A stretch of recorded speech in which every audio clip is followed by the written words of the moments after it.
I was laid off this past winter, early winter, spring, and outside of my own savings and preparations that I made because I knew in the back of my head, no job loves you.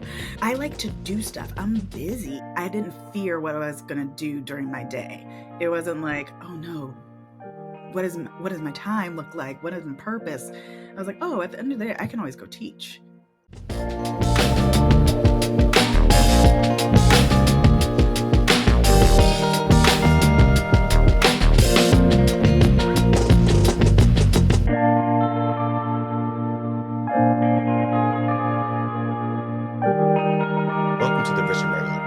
Where we explore life at the intersection of money. I'm Julian. And I'm Kiersten, and today we're talking about long-term side hustles. We are interviewing one of my dearest, closest friends, one of my actual homegirls. Her name is Lauren, but I call her Boogs. And Lauren has always been a side hustler. She's had multiple jobs since we were in college together, but she's really taken a very strategic approach to be able to do it for years. She's going on 12 years, and she has had moments of burnout, but she hasn't completely burnt out. And I just find her story really inspiring and really practical.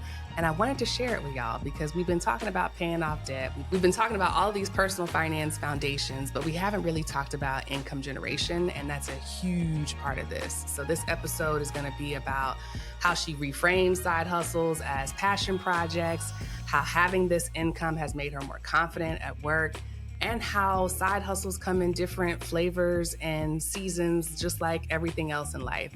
I just think it's a really rich conversation about something that we've just kind of lumped as gig work or something that you do for some quick cash. So enjoy.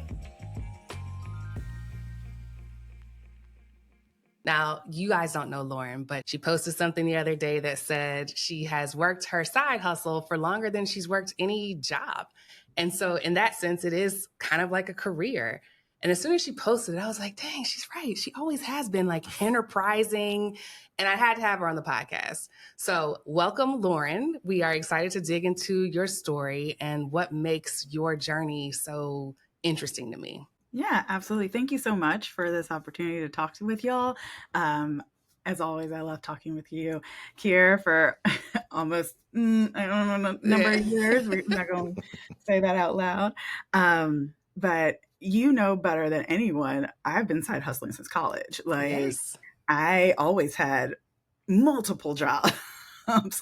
And in that sense, it was more so to make the ends meet, right? And you get a little taste of what your future career is going to be, plus retail, because you're in your early 20s and you're like, I just need some cash flow. Mm-hmm. But the way that I got into fitness as a side hustle was truly from a place of, there was two reasons. One, I just found something that I loved, and I was like, I want to spread the word and get everybody on a spin bike, because this is just, it changed my life. I had started a weight loss journey and I had lost upwards of 40, almost 50 pounds. And I was like, everybody needs this. Everybody get you one. But then I also noticed that within the fitness space, especially boutique fitness, it is very skinny, very white. And as a Black woman that is looking forward, where I know that heart disease is something that we contend with as a community, diabetes, we've got all these health issues that we know are coming down the path. I was like, I got to see more of me. Mm-hmm. I got to see someone that, regardless of how many hours she works out, will always have a thick thigh. I got to see somebody like this on a bike. And so it became a personal journey as well, in terms of how can I show up for others so that it feels less scary or intimidating? How do I show up with, at that time, relaxed hair and say, sweat it out. It's okay mm-hmm. to sweat it out for your health. And how am I just a warm face when you're starting something new? So that's how I got into it. And I have just always tapped back into that to keep me going. Yes. Yes. I want to touch on a couple of topics during the conversation, because I want to talk first about the viability of long-term side hustles. And then I just want to talk about multiple income streams and what you've learned by having this additional pot of money on the side. But going back to the viability of keeping a side hustle for all this time, most people think of them as short term, get in and get out, quick money schemes, things like that. How have you avoided burnout? Because what makes you special is that you are a side hustler, but you don't embrace hustle culture. It's not like a hustle for you. It almost feels like a bad name for it. Yeah, I mean, I will say at the beginning, it was a hustle for me. Like I worked in government that does not pay well. Mm. And I was using it as a stopgap for my income and to complete the revenue stream. I didn't even see it as an extra revenue stream. It was a part of the pie.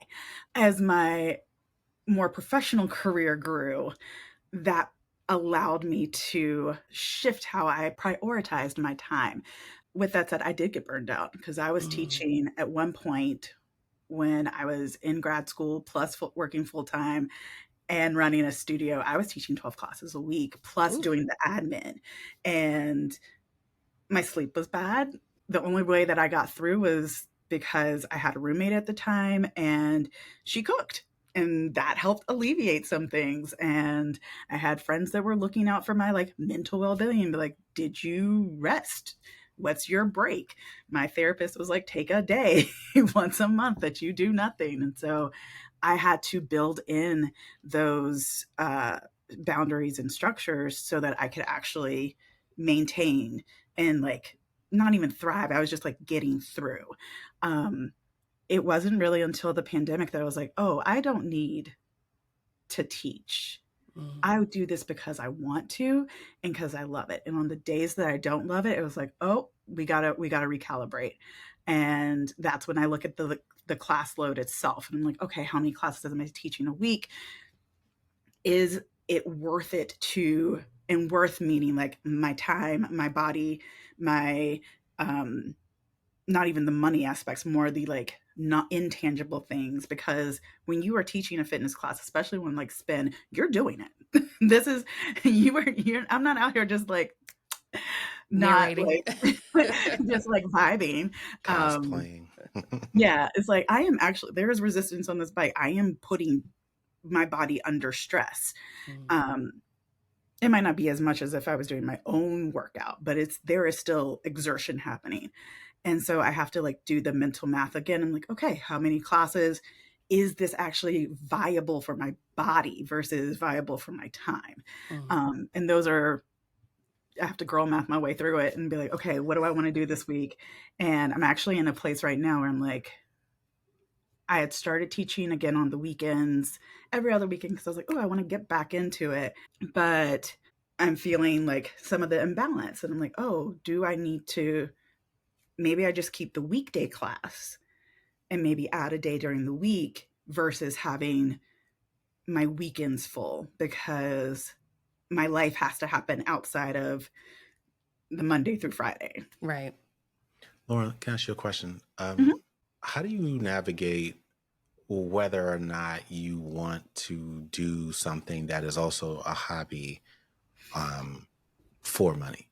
Because I'm Um, willing to bet you've done classes for free, and I'm willing to bet at some point you've even said, "I don't do this for the money." Yet you also get paid to do what yeah, you I get do. paid to But do it. yeah, as I'm Um, thinking about some of our listeners out there who are most likely going to be thinking, I would do it for free. It's just something that I do, even though other people are telling them, you can get paid for this, right? Like, how did you navigate that? so I think the one example is I, on as part of my own fitness journey, I have started doing pole fitness, and that I am quick to go, can I make money from this? And I had to like recenter, and I'm like, just because you're a teacher does not mean You can't that get on this the needs to pole. be a part of the things that you teach. Like you need something that is just yours, that gives you joy or provides an outlet or improves your actual life outside of money. Like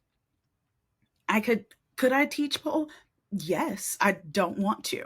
I've been Right. asked to, and I'm like, nope, this is just my space. This is where I get to, can I curse on this? Of course. Yes. Okay. This is where I get to fuck around and find out and like make mistakes and just be as like free and creative that I don't get at my desk job, that I kind of get through through actually teaching. And so that's when that's how I break it down. It's like, what is the thing that I'm trying to get out of this? Yeah. You can make money all sorts of ways, but what is the end goal for me? And when I started my pole fitness journey, it was to find community, have a creative outlet, and move my body and work my strength in a different way. And if I didn't start with that mindset of like, oh, I'm going to make money, then that makes it easier for me to take it as a true hobby Mm-hmm. versus another stream of revenue. Yeah. It sounds like you've done the work to make sure that you are centering yourself in some of these things that you started as a means of self-care. Oh yeah. There's a time for it to pivot, like when you feel like your cup is full or runneth over, as one of our other podcast guests said, then you can begin to look into teaching other people or sharing your talents with other people. But I like that you know that now's not the time. Like you need something just for you. Yeah. I And do want to, I'm sorry, go ahead. it took time. It took, like, I do not say any of this lightly or in terms of like, oh, everybody should have this like journey or be able to make this decision that is not money based.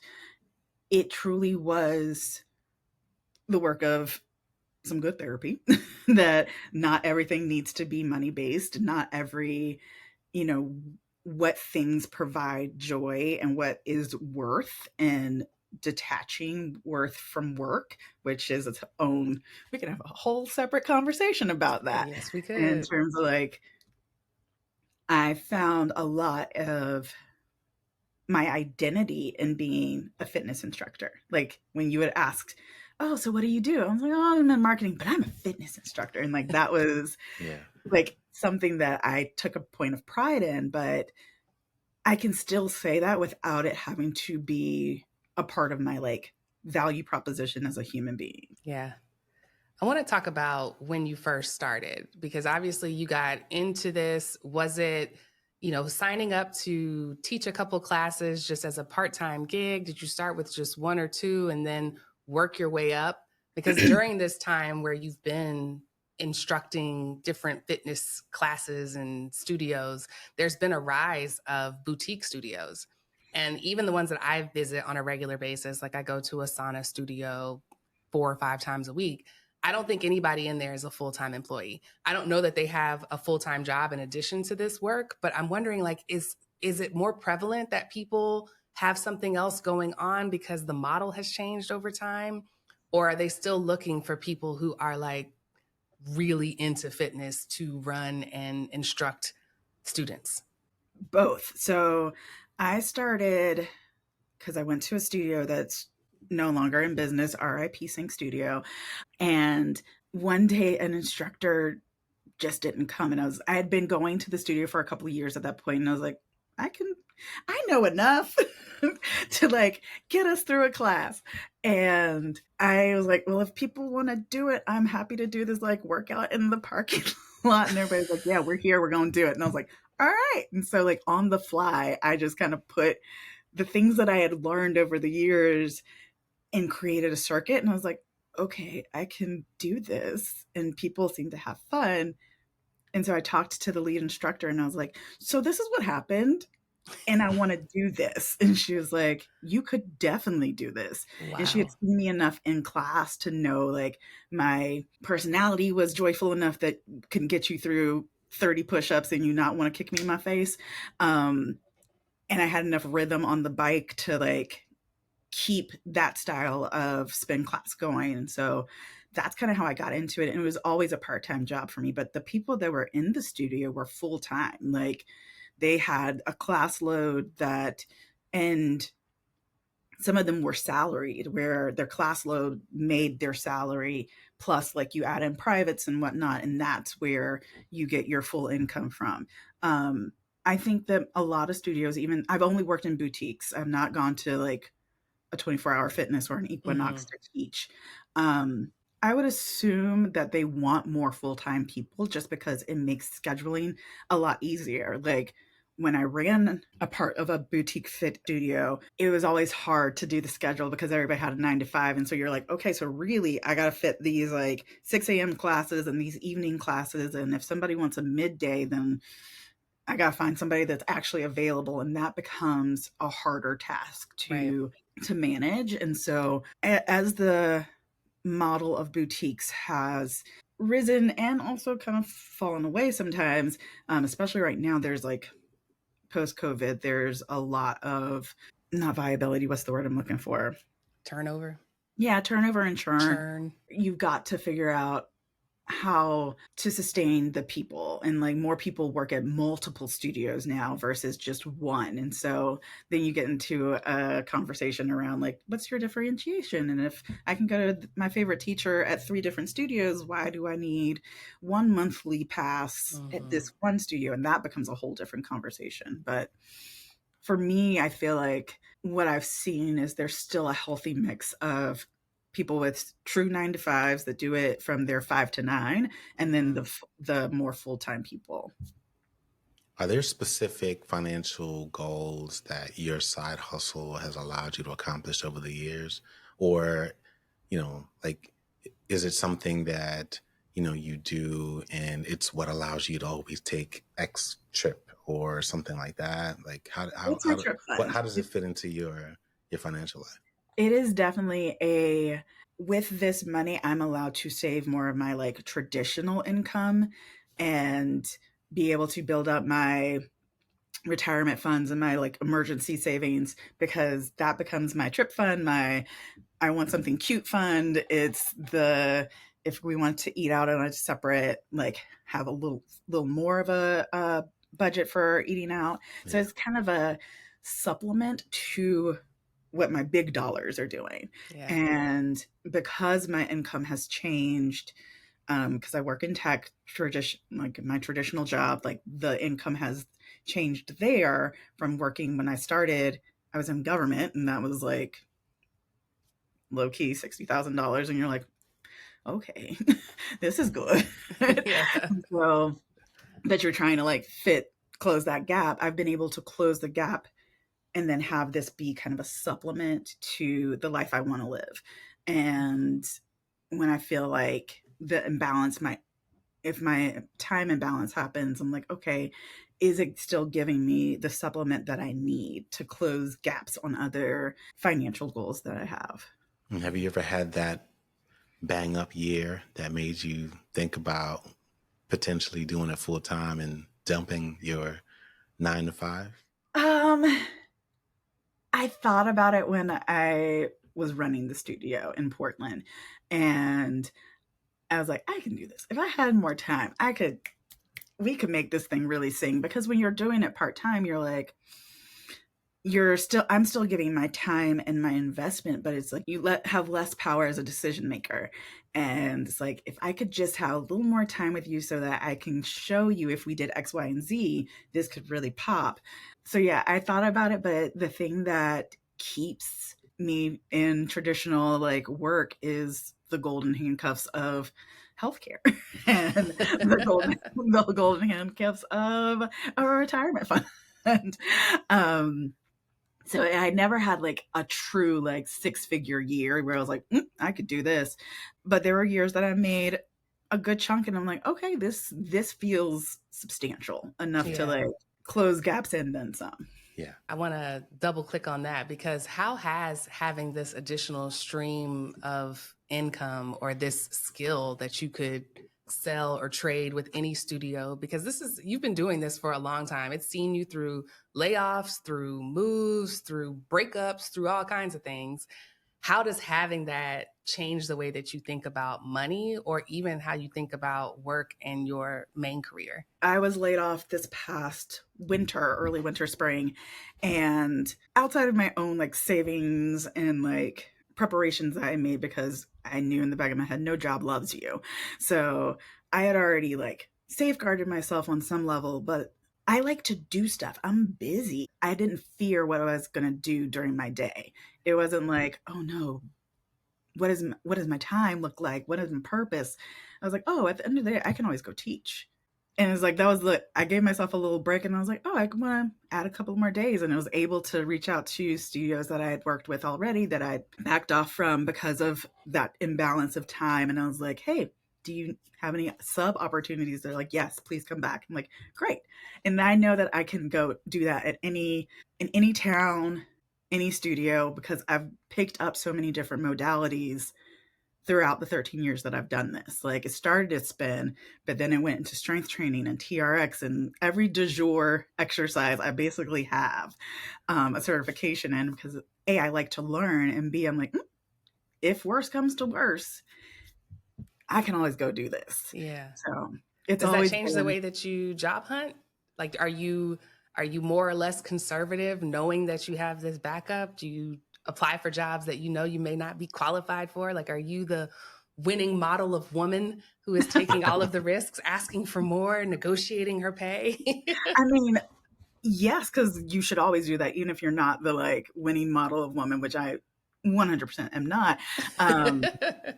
But when I'm job searching, I always look for what makes my heart sing and what thing I would be excited to wake up and work up on for the day, plus money, plus all those things. But like this has changed how I look at it because I'm able to know what it feels like to wake up and do a job you love and know that it's not this unattainable unicorn that is like work-life balance. It is truly something that I wake up, I get on that bike, and even on my worst days when I'm like, oof, I do not have it in me, as soon as I get on that bike and I see people working hard, people working through their own shit on the bike, and I'm like, okay, this is why I do this. If there's something, I see a light bulb hit for somebody, or I see them take in the lyrics to a song, and I'm like, you needed that today. And I am so glad that this is something that I get to do.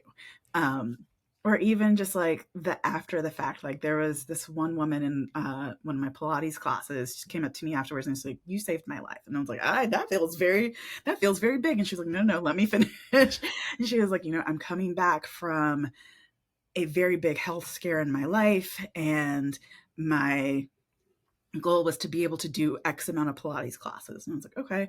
And she's like, I just hit that goal. And she's like, and because of how you structure class, because of your vibe and the music you bring, that makes me come to class. And I've been able to reach that goal. And she's like, so I see that as you saving my life. And it's just like, yeah, this is when I'm like, yep, this is why I do this. This is why I don't see it as a hustle.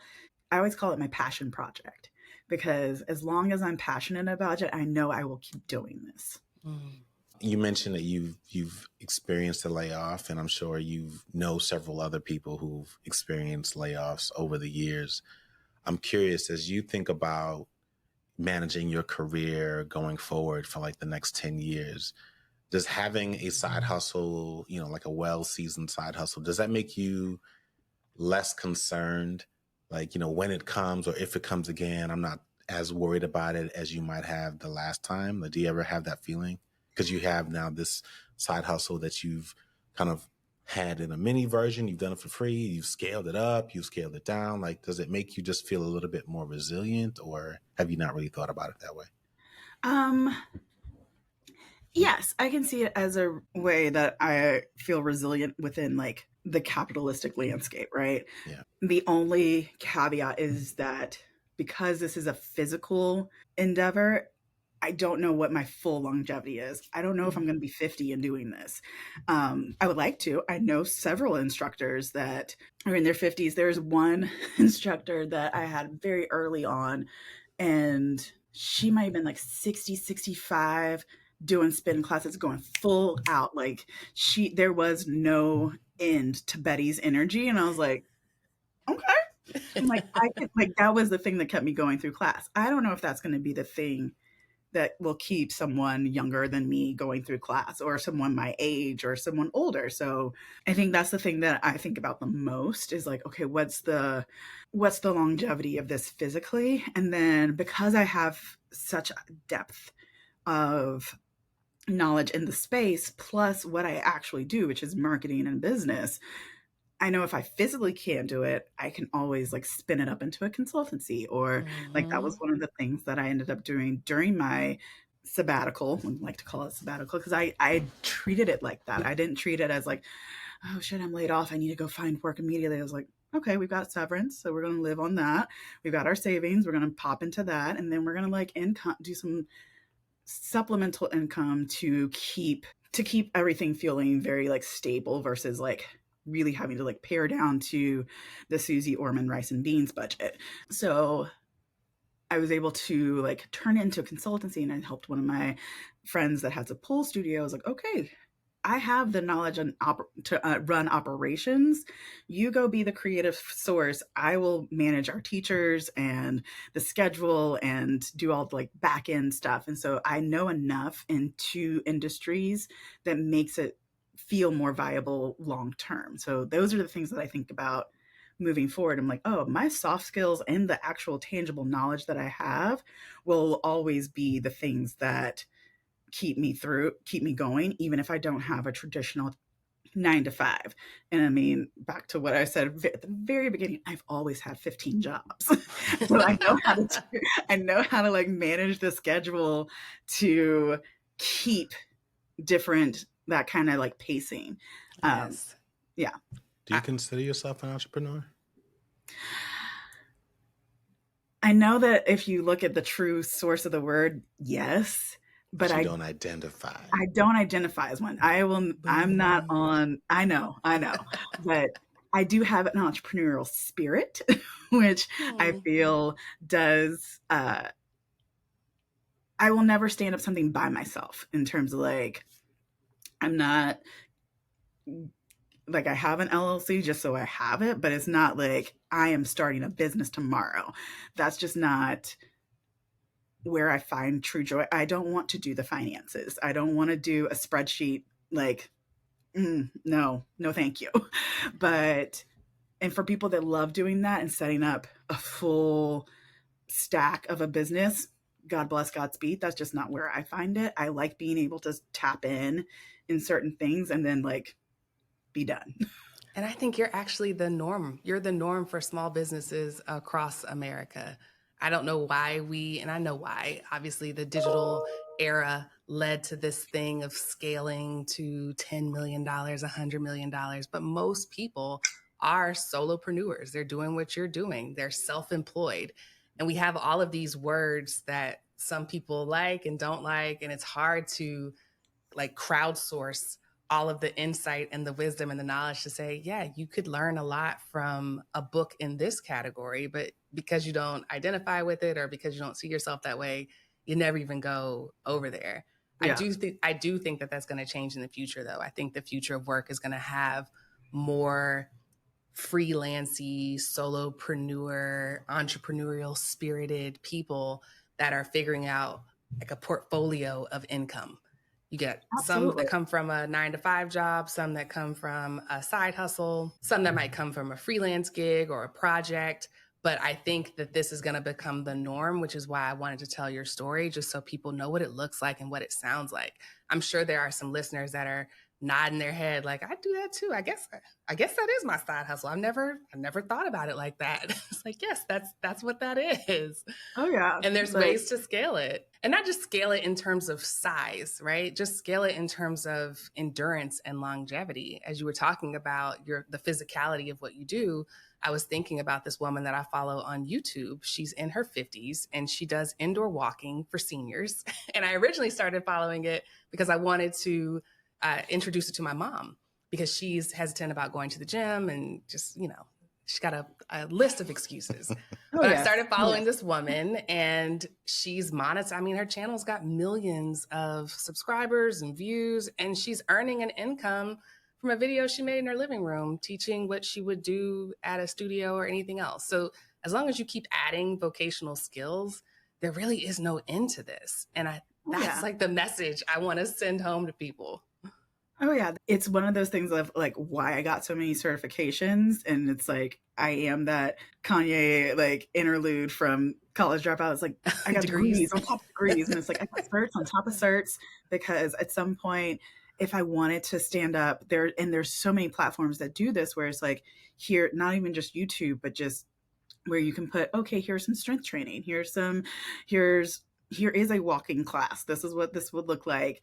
And as we age and as I get familiar with what 40s, 50s, 60s looks like, there is a landscape that I don't think we cater to it within the boutique sect in the boutique industry, where it's like everything's Barry's boot camp, or we gonna sweat real hard. And it's like, yes, but at some point your body is like, I don't need to do that. And that's actually like counterproductive to what I need. I need to stretch and I need to like make sure that my hips can move. And it is less likely for people to take those type of classes at $40 a pop than they would at home for 10 or 15. So it's like there is a way to monetize it and create this like portfolio of me doing fitness, not in a studio, but in my house. Or I have a friend that does mat Pilates in the park because she's got all these certifications, and that's easy and portable. So, and it also like cuts down on the cost of overhead of running a true studio. And I think people are, as the share of wallet changes because of inflation and just cost of living in general, like people are going to start to figure out how to create not necessarily multiple revenue streams, but they'll see how to cobble together their income to meet their goals versus thinking about it in separate spheres. So I hear you. Yes, I'm an entrepreneur, but also, but a long way to get you to admit that. But yes, you this are. This is actually an intervention. You're like, okay, after knowing this woman for over X amount of years, it's time to let her know. I want to go back to something you said about the pacing, because I think that is one of the things that intimidates people up front. The idea of leaving one gig to go to another one and then coming home and still needed to floss and take care, like make your own dinner, do all the things. So can you talk about how a typical day where you have both your side hustle and your regular job goes for you? Are there things that you make sure to do so that your energy is maintained, or are you just kind of used to it at this point? I'm used to it at this point, but I also have systems in place. So it starts really a day to 2 days before, when I'm doing class planning and playlist making and checking in to see who's in class, so I can actually see, oh, are we going to do the advanced version, or are we doing the basic version today? And so it starts a couple of days in advance so that I'm doing the prep, so that I'm not feeling like I have to prep day of. And I also have at this point, I've got thousands of playlists that I'm like, okay, so I can just like add some of the current bops for the children, and then like my normal stuff from the early 2000s, and that will keep the that cuts down on some of the time too, because I know enough of how to make a playlist to do it in 20 minutes. Whereas when I first started, playlist making took an hour, if not more, because it's like, okay, I got to think about the song and the vibe and the arc of the class, and what is there a story? Is there a theme? And it's like, that took time. Yeah. So some of it is just like knowledge has cut down on some of the time it takes to get prepped. The day of, I know that I need at least 40 minutes before I go to the studio to like change my mindset, get dressed, go through the playlist one more time, go through the class plan one more time, get to the studio itself, so I'm not going in on two wheels, and actually like get into the cheerleader mode that you need to be in for a fitness environment. It also includes like, I know that during the day I work from home, and so, which is also a godsend to make this happen, because that means I can meal prep my dinner before I leave the house, so that's already ready. I have my protein bar to get me through my 4-class stack, so that I'm not trying to do this on zero fuel and zero energy. And then I come home, I do my own little workout, and I keep that short and sweet, eat dinner, and go to bed. So it's like I've created enough systems in place to like make this feel really efficient. And I'm really communicative with my boss. I'm like, hey, before I even signed on, I was like, I've got these passion projects that I have, and I want to keep time doing them. It won't affect my work day. But just know that on Wednesdays, this block of time is coaching time. Mm-hmm. And I might start a little bit earlier, or I might stay later, stay later, work later the night before, so that I don't feel like I am crunched on Right. time. It doesn't always work out that way, but ideally that's how it works. Yeah.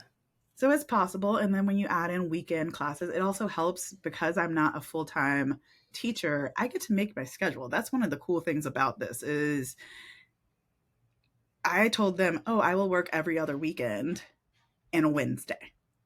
And now I get to go back to them and be like, "I just want to work Wednesdays." And there's no shame in that or anything. It's like this is a service I'm providing, and if you want other teachers to do it, cool, that's fine, but like you have a seasoned professional here that can be here these times. Yeah. What advice would you have for the person who might be listening or watching this that is just stubborn? All right. They're thinking about it and, and they know they're stubborn too, but they need to kind of hear it from somebody else. And it's like, you know what? You can be more than just whatever your job title is. Like there's something else out there that you can be doing that can give you Mm. all the things that you're experiencing right now. You get to meet new people, you get to, well, this double benefit that is maybe also just fulfilling and good for you. Like what advice do you have for someone who might be still stubbornly on the edge, not ready to kind of take their hobby to the next level and turn it into a side hustle? Um, I would investigate why. In my job, I am the person that has to ask why. And so I've taken that curiosity throughout my own other endeavors. And so if they're having that sticking point, it's like, okay, well, what is it that is causing you that hesitation? Is it because you're like, oh, I don't want to invest more time? Then look at what time you already are investing and say, well, I want to keep it at that. And that's okay. If the stubbornness is coming from, like you were saying earlier, Kier, the perception of side hustling, where it's like, oh, this has to be my 5 to 9 rise and grind, blah blah blah Yeah. blah blah Or blah. or this will ruin my love for it. If I start to Yes, make money, then I'm not going to love it anymore. yeah. Or even just like identity, where it's just like I'm a student. I have taken 600 Peloton classes, but I could never teach Yeah, I'm willing my to own bet. spin. Yeah, I'm willing to bet there are tons of women just like you who work in tech and they see themselves as that. No, I'm a product manager. I'm a product Mhm. director. That's all I do. And, Yeah. it's almost like they think it's like not cheap, but like below them to even associate with those other things. Like they I see think then themselves a certain have the way. conversation with, because the people that are teaching you frequently have another job. Like one of my one of the studio owners and teachers that I adore out here, Carrie's a nurse. Carrie is a full on like health professional that does this because she loves it. Yeah. And it's like, oh, okay, I don't have to be, this sounds derogatory and terrible, but it's like just a fitness instructor. It's like, no, there is a lot to within that. And it's like, you're not Yes. just a fitness instructor, you're a business owner, you are a community builder, you are a health provider, you are a A therapist, healer. you are Yes. like, if there are certain parts of your identity that you want to validate or hold on to, see where that is within the hobby that you love. If you are in product, let's say, like I am, uh, there is a creativity and a strategy that drives you, right? Where can you put that into your hobby Hmm. and make that still congruent with your identity, but also something fun, and see it as an outlet that also supports you doing great work the next day? Yeah. What you're describing to me is the difference between work and jobs. Like this Mhm. sounds like work, which is inherently valuable. And we tend to conflate the two. We tend to swap out the words and, a job is work, work is a job. But there's like that esoteric kind of work that is good for you, that people do need, that helps Mhm. solve the loneliness problem because you are actually out there adding value to a situation, whether you're paid for it or not. I think more people need to get into the habit of looking for those things because they do enhance your life in different ways. Even when we do like public speaking, or when Julian volunteers at the elementary school, or whatever the situation is. Like, just because your traditional job does one thing doesn't mean that there isn't more work that can be done outside of that. And I wish more people could explore it. And I wish side hustles were talked about in that way versus just this get rich quick, dirty in and out thing. I don't Mhm. want to be here. It's gig work. We're underpaid. And there is that. But there's Oh, yeah. also this other type that holds up communities. Like you said, 95% of the service providers at the different boutiques and studios and small businesses that I support in my neighborhood do this part-time. They do it in addition to whatever their full-time thing is, whether that's parenting or work or, whatever it is. And so I'm happy to have shined a light on your story. And I hope that someone feels like hit. I was going to say triggered, but that would be negative. Yes, Hit but sounds negative too, but y'all know what I mean. absolutely. Like, I feel like there is such a value that comes from, I wish that side hustles had the rebrand that rest did, where we all Yes. started looking at like rest in 7 different ways. It's not just like physical sleep. Yeah. It is creative rest and like, or going outside and getting like nature in your eyes and like feeling the sun. Like that's a part of rest. And it's like, we've had this whole conversation around it from a place of necessity because we have all hit a level of burnout where it's like you can't find more hours in the day to sleep, but you know that your body needs to regenerate in some way.